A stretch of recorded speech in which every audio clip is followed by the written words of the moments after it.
नमस्कार हरि प्रेमियों, आपका हमारे YouTube चैनल में स्वागत है। सभी दर्शकों को हमारी ओर से जय श्री कृष्ण। हरि प्रेमियों, कैसे हैं आप?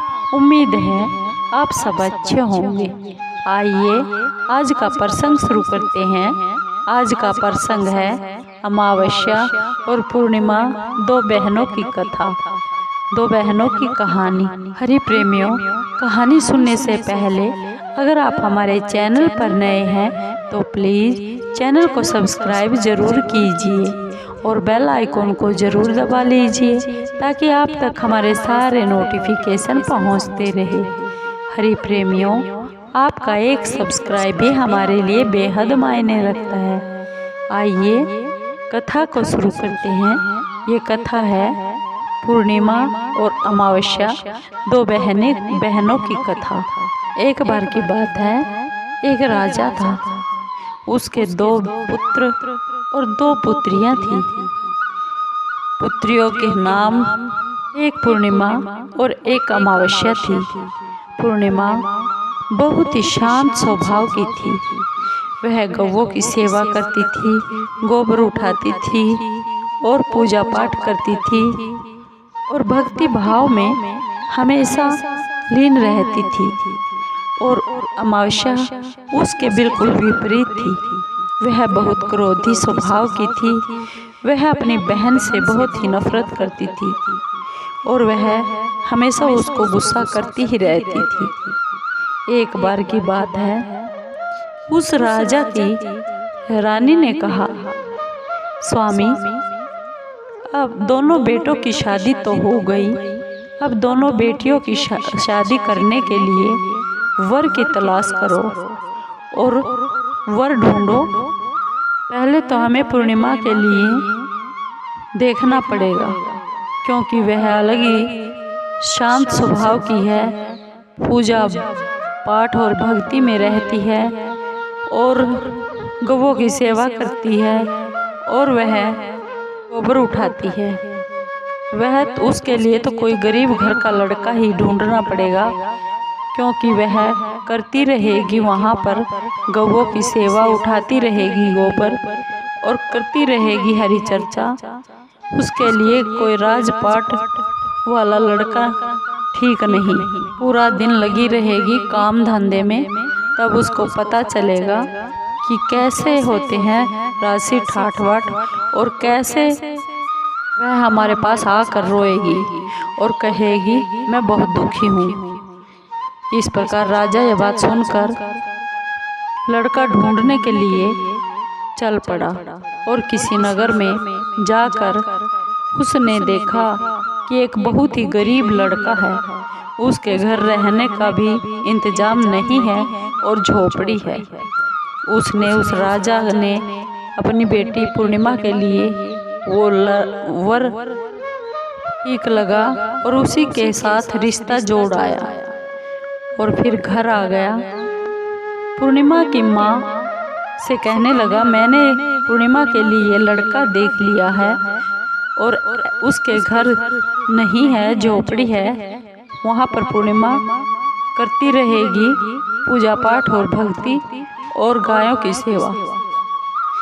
पूर्णिमा की माँ ने कहा, अब अमावस्या के लिए भी कोई वर ढूंढ लो क्योंकि वह बहुत ही सुकुमारी है। उसके लिए तो कोई राजसी लड़का देखना पड़ेगा जिससे वह आराम से ठाठ बाट से जीवन यापन कर सके। पूर्णिमा की माँ एक औरत होते हुए, माँ होते हुए भी अपने बेटियों के बारे में ऐसा बोल सकती है। कैसी है वह माँ?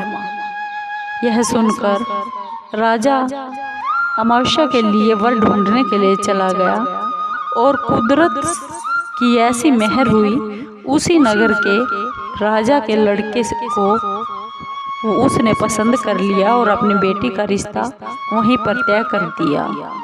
राजा वापस अपने राजमहल आ गया और आने के बाद दोनों का विवाह एक ही होना तय हो गया और राजा ने एक ही मंडप में दोनों बेटियों का विवाह करके दोनों बेटियों को विदा कर दिया। इधर पूर्णिमा अपने स्वभाव के कारण वह गायों की सेवा करती, पूजा पाठ करती, बड़े बूढ़ों की भी सेवा करती, अपने पति की सेवा करती। काफ़ी दिन हो गए। एक दिन पूर्णिमा को उसकी पड़ोसन ने कहा, पूर्णिमा, क्या तुम्हें पता है तुम्हारी बहन अमावस्या ने कीर्तन करवाया है, क्या तुम्हें आमंत्रण नहीं दिया? पूर्णिमा ने कहा, नहीं बहन, मुझे अमावस्या ने कोई आमंत्रण नहीं दिया, फिर भी मैं अपनी बहन के घर जाऊंगी और सत्संग कीर्तन सुनकर जरूर आऊंगी। पूर्णिमा अपने पति को कहकर अपनी बहन अमावस्या के घर चली गई और जैसे ही पूर्णिमा अमावस्या के घर पहुंची, अमावस्या बहुत क्रोधित हुई और बोली, पूर्णिमा, मैंने तो तुम्हें आमंत्रण नहीं दिया था, फिर तुम बिना बुलाए मेरे घर क्यों चली आई? किसने बुलाया था तुम्हें? पूर्णिमा ने कहा, बहन के घर भी कोई बुलाने से आता है और भजन कीर्तन तो कहीं भी जाकर सुन सकते हैं। अमावस्या बोली, ठीक है, आ गई तो तुम एक तरफ जाकर बैठ जाओ और भजन कीर्तन सुन लो। जैसे ही भजन कीर्तन पूरा हुआ तो अमावस्या सभी को भोजन प्रसादी दे रही थी, लेकिन अपनी बहन पूर्णिमा को नहीं दिया। पूर्णिमा ने कहा, बहन अमावस्या, मुझे भी कुछ भोजन प्रसाद दे दो, मेरे बच्चे भी इंतजार कर रहे हैं।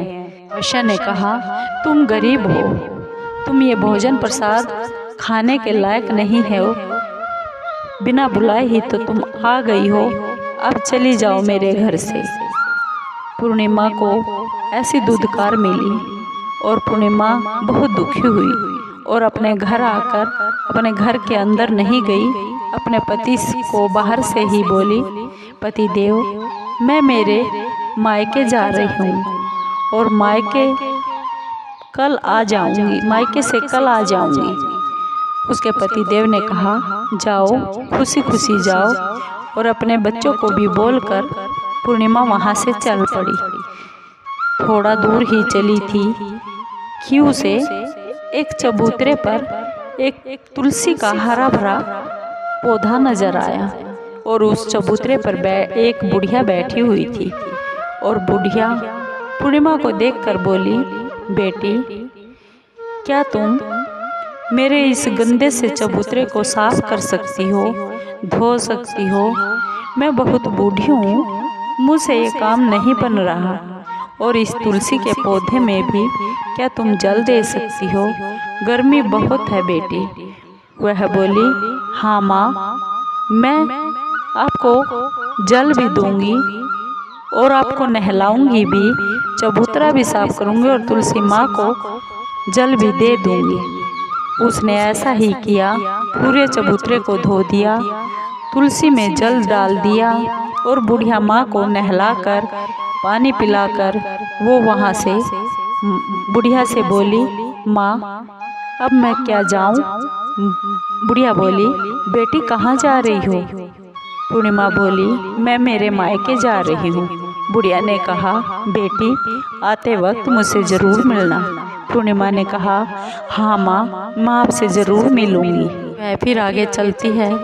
आगे चलते चलते रास्ते में उसे एक शिव मंदिर दिखाई दिया और शिव मंदिर के बाहर चबूतरे पर एक बहुत ही बूढ़ा आदमी बैठा हुआ था और बूढ़ा आदमी ने उस पूर्णिमा को देखा और पूर्णिमा को बोला, बेटी बहुत गर्मी है और मैं गर्मी से बहुत परेशान हूँ, क्या तुम इस चबूतरे को धोकर ठंडा कर सकती हो? और क्या तुम मुझे ये मंदिर धो सकती हो और मुझे एक बाल्टी पानी भी ठंडे जल की दे सकती हो जिसे मैं स्नान कर सकूं? मैं बहुत बूढ़ा हूँ, मेरी हिम्मत नहीं है कि मैं एक बाल्टी भरकर अपने लिए पानी की रख सकूं। उस पूर्णिमा ने कहा, हाँ बाबा, आप चिंता क्यों करते हैं? अभी मैं सब के आपको देती हूँ। वो पूर्णिमा ने पहले शिव मंदिर को धोया, फिर चबूतरे को धोया और फिर ठंडे ठंडे पानी की एक बाल्टी लेकर उस बूढ़े बाबा के पास लाकर बोली, बाबा आप बहुत बुजुर्ग हैं और आपसे अपने आप नहाया नहीं जाएगा और आपको मैं नहला देती हूँ, आपकी मदद कर देती हूँ।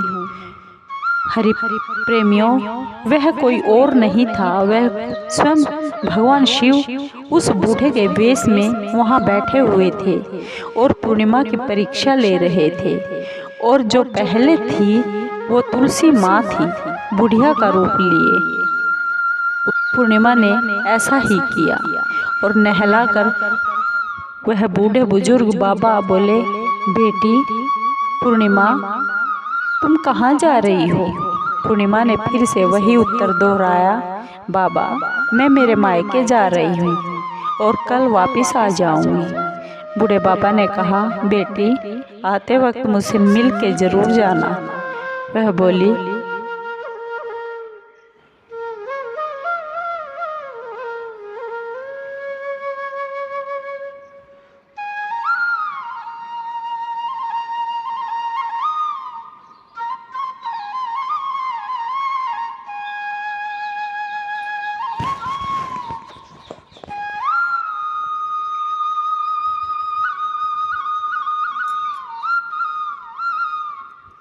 पूर्णिमा बूढ़े बाबा से आज्ञा लेकर वहाँ से चल पड़ी। पूर्णिमा फिर चलते चलते थोड़ी दूर पर फिर एक माता का मंदिर मिला और माता का मंदिर में बाहर चबूतरे पर एक बुढ़िया फिर बैठी मिली। वह बुढ़िया फिर बोली, आप पूर्णिमा हैं? वह बोली, हाँ माँ मैं पूर्णिमा हूँ। बेटी बहुत गर्मी है, क्या तुम मुझे स्नान करवा सकती हो और मेरा चबूतरा साफ कर सकती हो, जिससे मेरा चबूतरा ठंडा हो और मुझे कुछ गर्मी कम लगे? पूर्णिमा ने कहा, हाँ माँ मैं आपको नहलाऊंगी भी और चबूतरा भी साफ करूंगी और साथ में मंदिर भी साफ करूंगी। पूर्णिमा ने ऐसा ही किया, मंदिर साफ किया, चबूतरा साफ किया और फिर उस बुढ़िया को नहलाया। फिर बोली, माँ क्या मैं अब चलूं? पूर्णिमा को माँ उस बुढ़िया ने कहा, बेटी तुम कहाँ जा रही हो? पूर्णिमा ने कहा, माता मैं मेरे मायके जा रही हूँ। उस पूर्णिमा को ये नहीं पता था कि ये जो बुढ़िया है ये माता रानी है। ऐसी इजाज़त लेकर वह फिर वहाँ से चलने लगी। उस बुढ़िया माँ ने कहा, बेटी पूर्णिमा आते वक्त मुझसे ज़रूर मिलकर जाना। वह बोली, ठीक है माँ मैं आपसे ज़रूर मिल के चलूँगी। पूर्णिमा फिर आगे चली। थोड़ा दूर आगे चली थी कि रास्ते में नदी पड़ती थी। अब नदी पार करके अपने मायके पहुँच सकती थी। नदी के इस पार फिर उसे एक बुढ़िया बैठी दिखाई दी। वह बुढ़िया बोली, बेटी क्या तुम इस मेरे घाट को साफ कर सकती हो? बहुत गर्मी है और बहुत गंदा किया है। लोग यहाँ गंगा स्नान करने के लिए तो आ जाते हैं परंतु बहुत गंदा करके चले जाते हैं। बेटी क्या तुम इसे साफ कर सकती हो? पूर्णिमा ने कहा, हाँ माँ मैं इसे साफ करूँगी और आपको भी साथ में नहलाऊंगी। पूर्णिमा ने गंगा घाट को साफ कर दिया और उस बुढ़िया माता जी को भी नहला दिया। गंगा माता उस बुढ़िया के रूप में बैठी हुई थी परंतु पूर्णिमा उसे पहचान नहीं पाई, क्योंकि कोई भी आम साधारण आदमी भगवान किस रूप में आते हैं, चाहे साक्षात सामने भगवान वेश बदल कर आ जाए फिर भी नहीं पहचान पाते कि ये भगवान है, क्योंकि हमारी आंखें इतना नहीं जान पाती, पहचान ही नहीं पाती। उस बुढ़िया माँ ने कहा, बेटी तुम कहाँ जा रही हो? उस पूर्णिमा ने कहा, माता मैं मेरे मायके जा रही हूँ और मुझे ये नदी पार करके जाना पड़ेगा। उस बुढ़िया माँ ने कहा, बेटी फूलों की नाव खड़ी है, तुम इस फूलों की नाव में बैठकर ये गंगा पार कर जाओ। पूर्णिमा बोली, ठीक है माँ। पूर्णिमा फूलों की उस नाव में बैठी और वह गंगा पार हो गई और वह अपने मायके चली गई। पूर्णिमा की भाभी ने जैसे ही अपनी ननद को देखा, वह खुशी के मारे फूली न समाई। बोली, अरे ननद जी, बहुत दिनों बाद आई हो, बोलो कैसे आना हुआ। पूर्णिमा ने कहा, भाभी आप सब लोगों की बहुत याद आ रही थी। पूर्णिमा ने अपने भाभी के साथ मिलकर खाना बनाया, घर का काम निपटवाया और अगले दिन सुबह अपनी भाभी से बोली, भाई से बोली, अब मैं चलती हूँ, बच्चे मेरा इंतजार कर रहे होंगे। पूर्णिमा की भाभी ने कहा, आप जा रही हैं तो ननद जी मेरे पास एक लाल साड़ी है और आप ये लाल साड़ी ले लीजिए और पहन कर चले जाइए और साथ में एक थैले में कुछ खाने पीने का सामान और सोना चांदी और बच्चों के लिए कुछ वस्त्र उस भाभी ने थैले में डालकर अपनी ननद को दे दिए। अपनी माँ उस थैले को लेकर चल पड़ी और उस नदी पर आई। नदी पर फूलों की नाव पहले से ही खड़ी मिली। पूर्णिमा उस फूलों की नाव में बैठी और नदी पार कर गई। फिर उसे वह बुढ़िया माई मिली और बोली, बेटी आ गई तुम। वह पूर्णिमा बोली, हाँ माता मैं आ गई। बुढ़िया ने कहा, बेटी ये थैला ले जाओ, ये बहुत भारी है और मेरे से उठता भी नहीं और यहाँ चोर डाकुओं का भी भय है, तुम इसे ले जाओ, परंतु एक काम करना, तुम इसे रास्ते में मत खोलना, अपने घर जाकर ही इसे खोलना। पूर्णिमा ने कहा, ठीक है माता जी।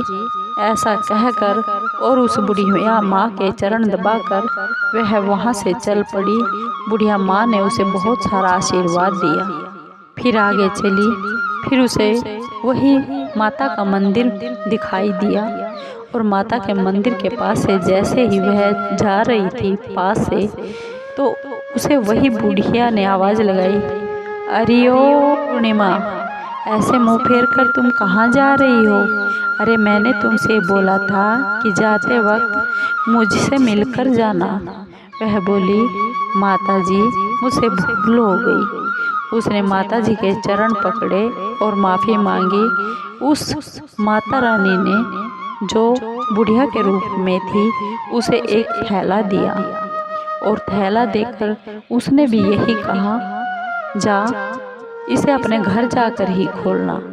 अब थैले 3 हो गए और हाथ 2 हो गए। पूर्णिमा ने कहा, माता जी मैं 3-3 थैलों को कैसे लेके जाऊंगी?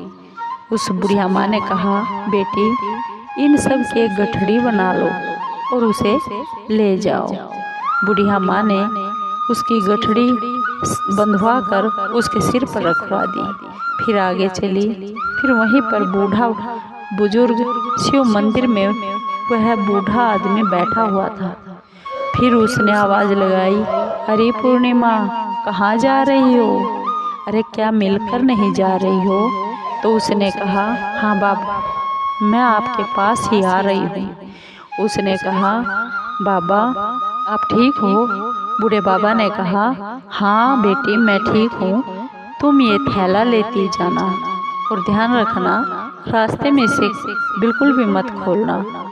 पूर्णिमा ने वो थैला अपनी गठड़ी में फिर बांध लिया और फिर चल पड़ी। फिर आगे उसे तुलसी माता वह बुढ़िया के रूप में मिली। उसने भी उसे थैला दे दिया और वही बात कही कि रास्ते में मत खोलना, घर पर जाकर खोलना। और बुढ़िया माँ के चरण दबाकर और आशीर्वाद लेकर वह वहाँ से चल पड़ी। वहाँ चलते ही थोड़ी देर में ही वह अपने घर पहुँच गई और जैसे ही वह अपने घर पहुँची उसने सारे थैले खोल खोल कर देखा। अभी भाभी ने भी बहुत सारा सोना चांदी और वस्त्र दे रखे थे। फिर उस गंगा मैया ने भी उसको बहुत सारा हीरे जवाहरात भरे थे। और फिर आगे चली तो माता रानी ने भी उसको बहुत सारा धन दिया था। उसका भोले बाबा ने भी और तुलसी माता ने भी अभी वह इतनी राशि ठाठ बाट हो गई, उसकी झोपड़ी की जगह महल बन गया और बहुत ही अच्छे अच्छे वस्त्र डालने लगे और सारे ठाठ बाट हो गए। एक दिन पूर्णिमा ने सोचा कि मैं भी आज भजन कीर्तन करवाती हूँ, क्योंकि भगवान ने आज दिन दिया है। तो उसने अपने सभी अड़ोसी पड़ोसी सभी को आमंत्रित किया और फिर वह अपनी बहन अमावस्या के घर भी गई और अमावस्या से बोली, बहन तुम मेरे घर आना, मैंने कीर्तन रखवाया है और तुम भी उस कीर्तन में भजन सत्संग सुनना। वह बोली, मैंने तो तुम्हें नहीं बुलाया था, तुम मुझे क्यों बुला रही है? तो पूर्णिमा ने कहा, बहन कोई बात नहीं, फिर भी तुम मेरी बहन हो, भजन सत्संग तो कोई भी सुन सकता है और फिर तो तुम मेरी बहन हो, मैं तुम्हें कैसे छोड़ सकती हूँ। अमावस्या वहाँ पर आ गई और जैसे ही भजन कीर्तन और उसका महल उसके राशि ठाठ बाट देखे तो अमावस्या को बहुत ही जलन हुई और वह मन ही मन बहुत क्रोधित भी हुई। ऐसा कैसे हो सकता है, यह तो एक झोपड़ी में विवाह किया था, अब ये राशि ठाठ बाट कैसे हो गए हैं। उसने पूर्णिमा से कहा, पूर्णिमा ये सब कैसे हुआ? पूर्णिमा ने कहा, बहन जब तुमने भोजन प्रसादी मुझे नहीं दिया था तो मुझे बहुत दुख हुआ और मैं अपने घर के बाहर से ही मेरे पति को मायके जाने की कहकर मैं यहाँ से चली गई, क्योंकि मेरे बच्चे उस भोजन प्रसाद का इंतज़ार कर रहे थे। इसलिए मैं अंदर ना आई और मैं बाहर की बाहर मायके चली गई। मुझे रास्ते में एक तुलसी के पेड़ के पास बुढ़िया माँ मिली, फिर मुझे शिव मंदिर के पास एक बूढ़ा बाबा मिला और फिर एक माता के मंदिर के पास एक बुढ़िया माता रानी मिली और फिर मुझे गंगा घाट पर गंगा मैया बुढ़िया के रूप में मिली और फिर मैं मायके गई और मायके से मुझे थैला मिला और ऐसे ही उन्होंने सब ने मुझे थैले दिए और बहुत सारा धन दिया, जिससे आज ये सब राशि ठाठ बाट मेरे हो गए हैं। और मैंने उनकी जो सेवा की उसके बदले में उन्होंने कई हजार गुना मुझे दे दिया है। अब अमावस्या को बहुत जलन हुई। वह बोली, बहन तुम भी मुझे प्रसाद मत दो।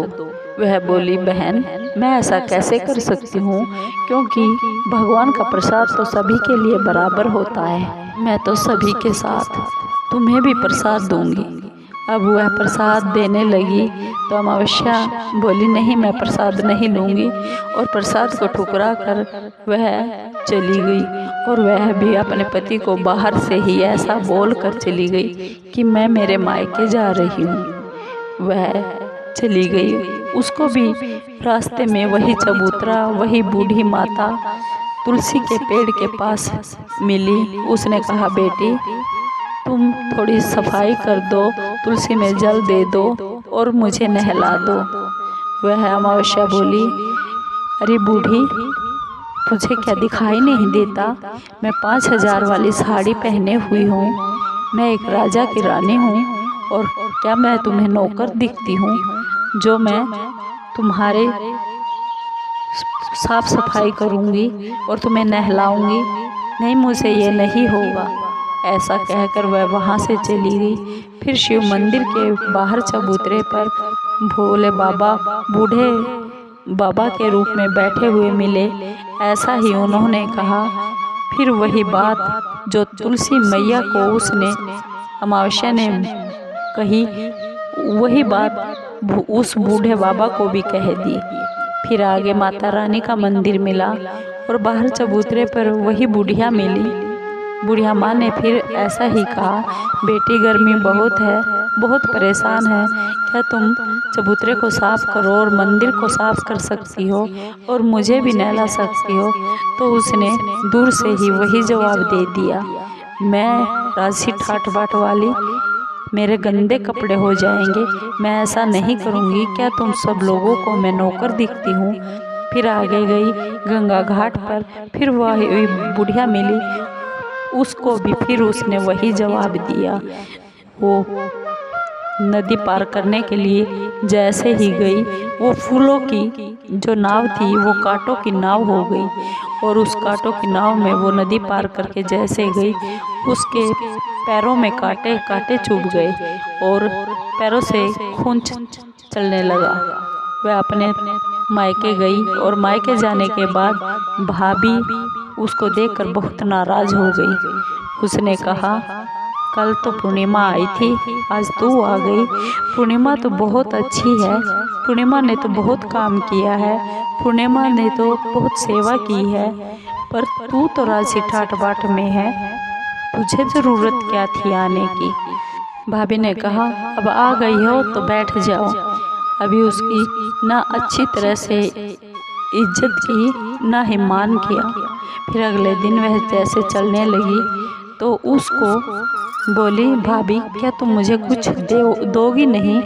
उसने कहा, नहीं, तुम तो बहुत सुकुमारी हो, तुमसे कहाँ कुछ चलने वाला है, जाओ तुम्हारे लिए नौकर को भेज दूंगी, वो दे आएगा।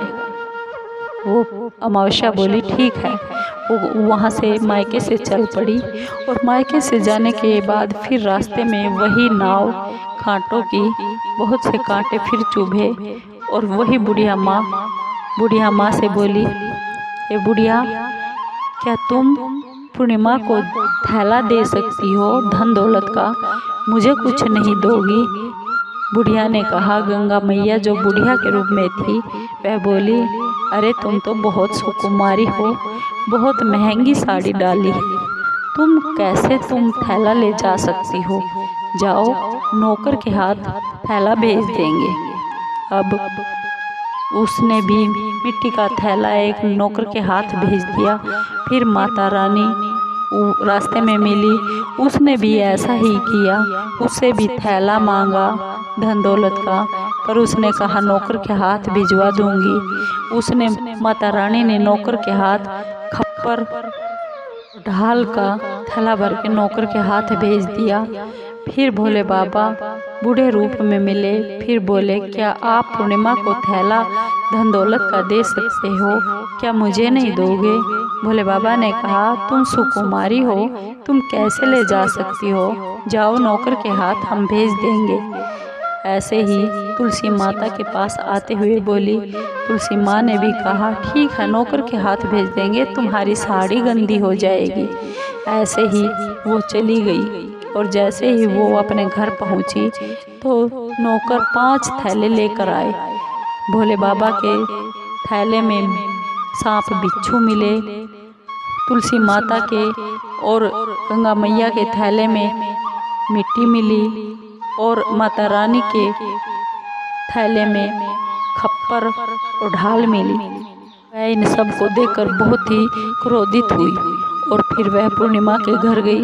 पूर्णिमा से बोली, तुम्हें तो उन सब ने बहुत धन दौलत दिया है और तुम्हें राजसी ठाठ बाटी भोगने के लिए राजमहल दिया है, परंतु मुझे क्या दिया? कुछ भी नहीं दिया। पूर्णिमा ने कहा, अमावस्या, मैं जब जिस बूढ़े माता और बूढ़े बाबा को मिली, हर किसी के चरण दबाती चली गई और उनकी सेवा करती चली गई, जिससे मुझे उन्होंने प्रसन्न होकर ये सब धन धान्य, जमीन, राजमहल, ठाठ बाट दे दिए हैं। तुमने लालच के बस उनसे मांगे हैं और उनकी सेवा नहीं की, इसलिए उन्होंने ऐसा किया है। क्योंकि भगवान तो भाव के भूखे होते हैं, उन्हें किसी सेवा की ज़रूरत नहीं होती, वे तो सिर्फ प्रेम और श्रद्धा विश्वास देखते हैं। अमावस्या पूर्णिमा से बोली, बहन मुझे भी भक्ति का रास्ता बता दो, मैं भी आज से भगवान की भक्ति करूंगी।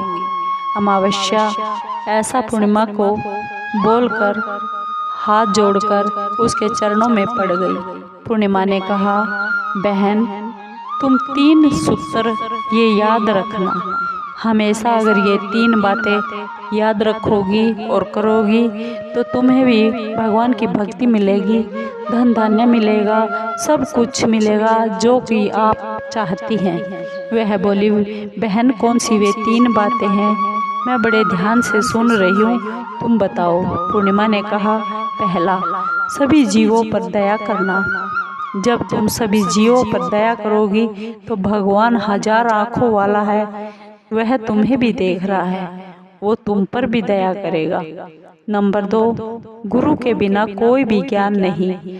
चाहे लाख भक्ति कर लो, पूजा कर लो, पाठ कर लो, लेकिन गुरु के बिना कभी ज्ञान मिल नहीं सकता। आंखें नहीं खुल सकती, ज्ञान के चक्षु गुरु के ज्ञान से ही खुलते हैं। इसलिए मैंने तो भगवान शिव को अपना गुरु बनाया है, माना है, और उन्हीं के ज्ञान में सब कार्य करती हूँ। तुम भी गुरु बना लो। वह बोली, ठीक है बहन। और तीसरा सूत्र यह है कि हर रोज 108 बार ओम नमः शिवाय, ओम नमः शिवाय का जाप करती रहना। फिर तुम्हारे भी अन्न धन के भंडारे भरे रहेंगे, घर में सुख सौभाग्य हमेशा बना रहेगा और सदा सुहागन रहोगी। पूर्णिमा ने अमावस्या को ऐसा बताया और अमावस्या ने बड़े ध्यान से सुनकर ये बात अपने जीवन में उतार ली। हरि प्रेमियों, आपको ये पौराणिक कथा कैसी लगी? अगर आपको ये पौराणिक कथा अच्छी लगी हो तो प्लीज़ चैनल को सब्सक्राइब कीजिए, लाइक कीजिए, शेयर कीजिए और कमेंट ज़रूर कीजिए। धन्यवाद दोस्तों।